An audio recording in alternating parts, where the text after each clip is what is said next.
Hey guys, welcome to another lesson, actually lesson 6 of Absolutely Effortless Prosperity. And this lesson is all about I'm vigilant for the light. So please make sure you have no distraction, calm yourself, feel comfortable, and let's get started. Day 6, lesson 6, I am vigilant for the light. Today I am more aware of my thoughts and I choose thoughts of the light rather than of darkness. Regardless of how attractive the thoughts of darkness may look, or how rewarding ego says they will be, I know the difference between light and dark thoughts. Today I repeat the words, I am vigilant for the light, to myself as many times as possible. I choose light over darkness and love over fear. Today I am vigilant for the light all day long.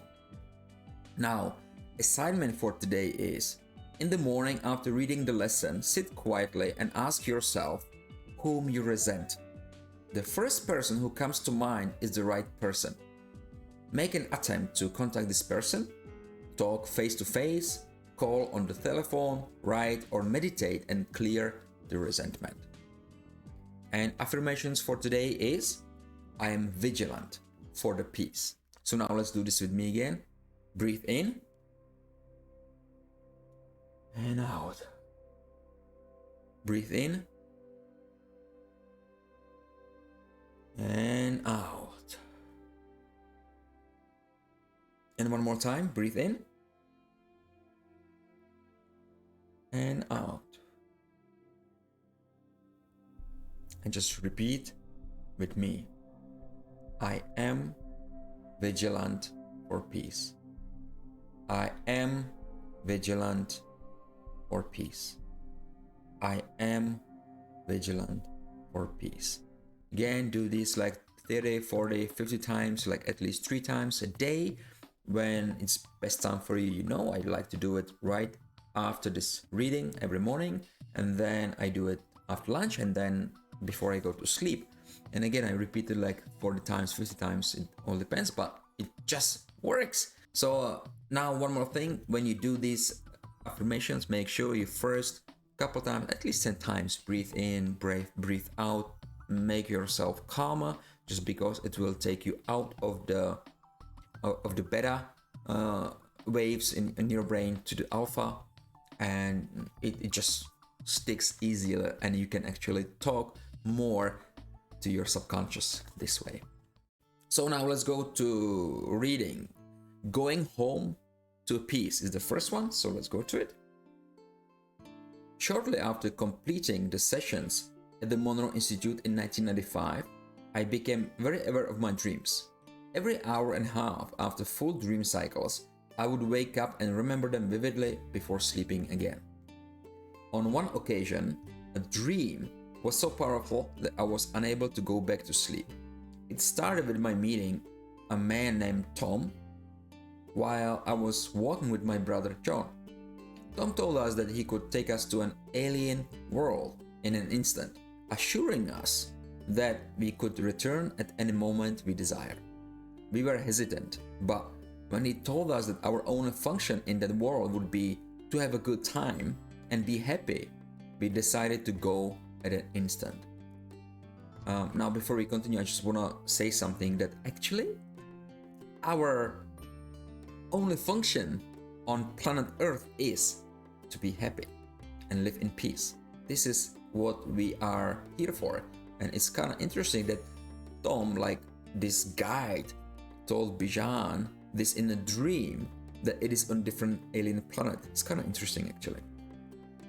Almost immediately, we found ourselves in a magnificent green field that resembled a well-kept golf course.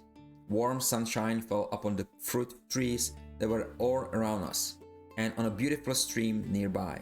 It was everything we had imagined heaven would be like. As we walked around, laughing and gorging ourselves on the delicious fruits, I noticed several people sitting on the ground guarding a few pieces of an ordinary rock. I asked one of them what they were doing. As you notice, he replied, this planet is covered with grass. Rocks like these are very precious. To secure your future, you must have some of them underneath you. Pointing to the fruit trees, I asked him, "With all of this food and fine weather, why do you wish to hold on those rocks?" "Because there is more to life than eating, drinking, and being happy," he replied. As we walked away, I noticed a small rock a few feet in front of us. Quickly, I picked it up and showed it to my brother John. After examining it, we decided to look for more rocks. It wasn't long before we were sitting next to each other, guarding the few pieces that we had found. We didn't know why we were doing this, but even though it was effortful, it felt normal. I decided to count my rocks again, and a sense of fear and suspicion came over me as I realized that one of them was missing. Maybe John snatched it away from me while I was not looking, I thought. Suspicion quickly turned to judgment and anger. Just as I was about to snatch my missing rock back from John's pile of rocks, Tom reappeared. "It didn't take you long to adapt to the ego of this planet," he said, smiling. "Have you forgotten that these rocks do not mean anything? Have you forgotten that you are here to laugh, be happy, and enjoy yourself?" I told him that I did not feel peace here and I wished to return home. "When you are in peace, you are at home," Tom said. "If you wish to go home, just choose peace. It does not matter what planet you are on.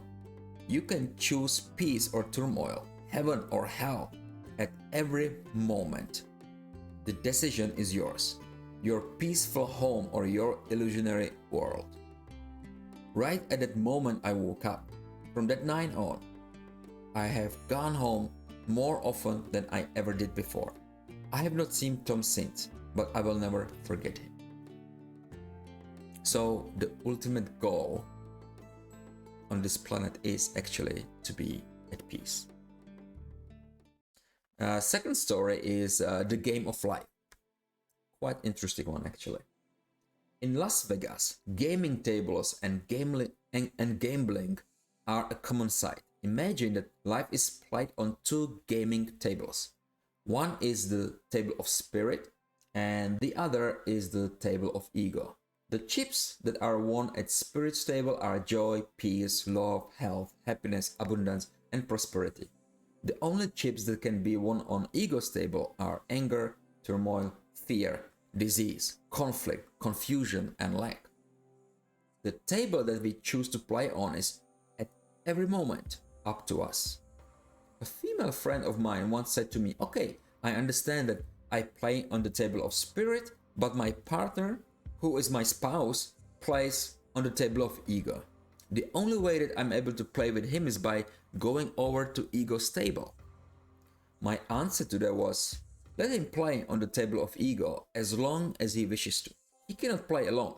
If you are strong enough, patient enough, and loving enough, and if you do not leave the table of spirit, sooner or later your spouse will get up, walk over to your table, and start playing there with you. As long as we continue to give love, steadfastly refusing to allow ego to get involved, others will have no choice but to come and play at our table. Once they play at the spirit's table, they can only walk away with the same things that we walk away with: joy, peace, love, health, and abundance. The most wonderful thing about playing at the table of spirit is that everyone always wins and no one ever loses. On the table of ego, however, everyone always loses and no one wins. Whatever appears to be won at ego's table is in truth not worth keeping. Think about that, guys. It's a very powerful lesson. And yeah, if you get any aha moments, again, please make sure you comment below. I want to know what these lessons are giving you, because they changed my life. So by commenting below your aha moments or what you see as this lesson gave you, is that when other people come here and see that it also is giving you something, then we can attract more people, we can help more people and pull them from the ego side to the spirit side. So we can only play with love, peace, joy, health, happiness, and all these chips.